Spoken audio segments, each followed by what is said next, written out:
जेठानी जी, आपको 8,000 रुपये साड़ी खरीदने के सपने नहीं देखने चाहिए।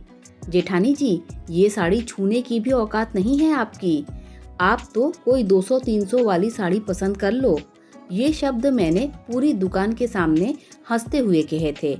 मेरे चेहरे पर मुस्कान थी, लेकिन उस मुस्कान में मिठास नहीं, अहंकार घुला हुआ था। दुकान की तेज रोशनी में रंग बिरंगी साड़ियाँ चमक रही थी।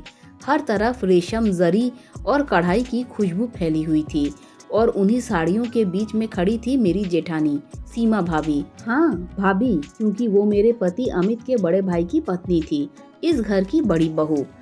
उनकी उंगलियां हल्के से उस गुलाबी कांजीवरम साड़ी को छू रही थी, जिसकी कीमत थी 8,000 रुपये।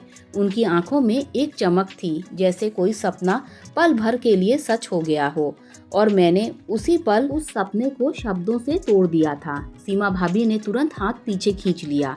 चेहरे की मुस्कान फीकी पड़ गई। वो बोली, नहीं नहीं, मैं तो बस देख रही थी, अच्छी लगी इसीलिए हाथ में ले ली।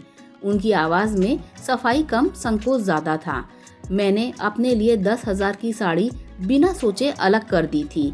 मेरे पति अमित की नौकरी शहर की बड़ी कंपनी में थी, पैसा ठीक ठाक था, और शायद उसी पैसे ने मेरे भीतर यह भ्रम पैदा कर दिया था कि मैं इस घर में हर किसी से ऊपर हूँ। मुझे लगता था क्योंकि मैं सबसे ज्यादा कमा रहे पति की पत्नी हूँ, इसीलिए मेरा स्टेटस भी अलग है।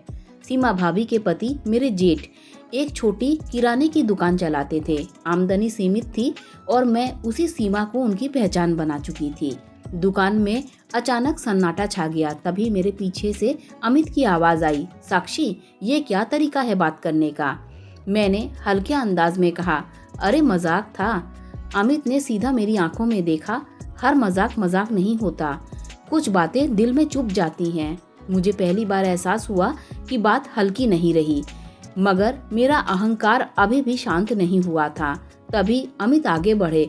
उन्होंने वही 8,000 वाली साड़ी उठाई और दुकानदार से बोले, भैया ये पैक कर दीजिए। मैं चौंक गई। अमित, ये तो? उन्होंने मेरी बात काट दी, ये सीमा भाभी के लिए है। भाभी घबरा गई। नहीं अमित, रहने दो, इतनी महंगी साड़ी की क्या जरूरत है? अमित की आवाज भर्रा गई।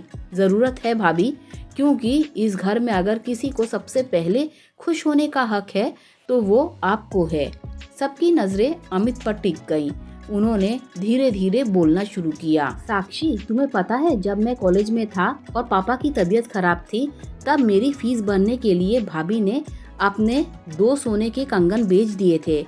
तब घर में किसी को नहीं बताया गया। जब मेरी पहली नौकरी लगी और मैं शहर शिफ्ट हुआ, तब भाभी ने अपने लिए नई साड़ी नहीं खरीदी ताकि मेरे लिए अच्छे कपड़े बन सके। आज मैं जो भी कुछ हूँ, उसमें भैया की मेहनत और भाभी की कुर्बानी है। मेरे कान सुन्न पड़ गए। मुझे ये सब बात कभी किसी ने नहीं बताया था। मैंने कभी जानने की कोशिश भी नहीं की। मैं हमेशा सोचती थी कि अमित की सफलता सिर्फ उनकी मेहनत का नतीजा है, मगर उस मेहनत के पीछे किसी और के सपनों की राख थी जो मैंने कभी नहीं देखी थी। सीमा भाभी की आंखों में आंसू थे, मगर वो अब भी मुस्कुरा रही थी, वही शांत और संयमी मुस्कान। घर लौटते समय कार में सन्नाटा था। मैं खिड़की के बाहर देख रही थी, लेकिन असल में मैं अपने भीतर झांक रही थी। क्या सच में मैं इतनी छोटी सोच की हो गई थी? रात को सब सो गए, मगर मुझे नींद नहीं आई। मेरे कानों में बार बार वही शब्द गूंज रहे थे, औकात नहीं है आपकी। मैं उठकर चुपचाप भाभी के कमरे के पास गई। दरवाजा आधा खुला था। वो साड़ी अपने सामने रखे बैठी थी, जैसे कोई बच्चा नए खिलौने को निहारता है। उनके चेहरे पर खुशी थी, मगर आंखों में कहीं न कहीं चोट की हल्की परत अब भी थी। मैंने दरवाजा खटखटाया। भाभी, उन्होंने मुस्कुराकर कहा, आओ साक्षी। मैं उनके पास बैठ गई। कुछ पल चुप रही, फिर धीरे से उनका हाथ पकड़ लिया। भाभी, मुझसे बहुत बड़ी गलती हो गई है। मैंने जो कहा वो मुझे नहीं कहना चाहिए था, मगर अपने पैसों का घमंड हो गया था। मैं भूल गई थी कि इस घर की नींव आपने संभाली है। भाभी ने मेरा सिर सहलाया। गलती मान लेना ही सबसे बड़ी समझदारी है साक्षी। घर में ऊंच नीच पैसे से नहीं होती। घर में बड़ा वो होता है जो दिल से बड़ा हो। उनकी बात सुनकर मेरी आंखें भर आईं। अगले दिन मैं अकेले बाजार गई। मैंने उनके लिए एक और साड़ी खरीदी, उतनी महंगी नहीं मगर बहुत सुंदर।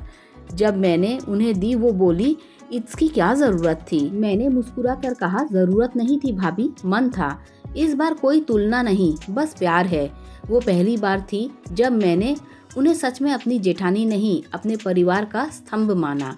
समय बीतता गया, घर का माहौल पहले जैसा हो गया, मगर उस दिन की घटना ने मुझे अंदर से बदल दिया।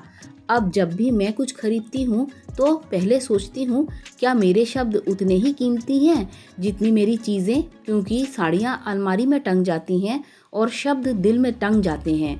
और उस दिन मेरी जेठानी ने मुझे सिखा दिया था, इंसान की औकात उसकी जेब से नहीं, उसके व्यवहार से पहचानी जाती है। उस दिन मैंने 8,000 की साड़ी नहीं खरीदी थी, मैंने अपने अंदर का अहंकार उतारकर रिश्तों की असली कीमत पहन ली थी।